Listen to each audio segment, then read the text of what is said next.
पर्यावरणप्रेमी मित्रांनो, निसर्गात ज्या अनेक गोष्टी घडत असतात, एकमेकाचं सहकार्य, एकमेकाला सांभाळण्याचं, एकमेकाच्या कोणाला हवी होऊ न देण्याचं जे कामं निसर्ग करत असतो, त्यातलं एक गोष्ट तुम्हाला दाखवू इच्छितो इथे, की आता हे जे झाड आहे, या झाडाला इथे बघा कीड लागली, आळीसारखं आहे, हे झाडं दिसत आहेत.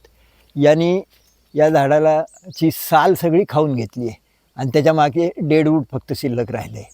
हा झाला एक प्रकार. परंतु याच झाडावर निसर्गाने पुन्हा अँटीडोज असल्यासारखं जे म्हणतात तसं एक काम केलं आहे.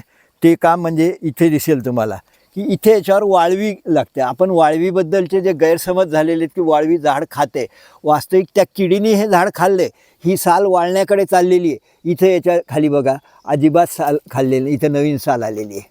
वास्तविक इथं काळं व्हायला पाहिजे होतं वाळवीच्या याने, पण त्याचं त्या किडीने साल खाल्ली तर वाळवी कधीही ओली साल खात नाही, वाळलेली साल खाते. ती ओली साल खाल्ल्यामुळे त्याचं ह्या जागा सगळ्या काळ्या झालेल्या आहेत.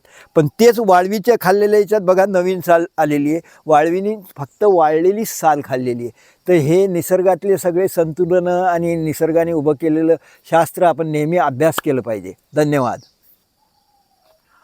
आता ही वाळवी आली कुठून, तर ह्या वाळवीचं इथेच वारूळ आहे. हे इथं बघाल तुम्ही, हे इथं वारूळ आहे सगळं वाळवीचं. आता हे वारूळ कशाचं आहे हे समजण्यासाठी साधं आहे.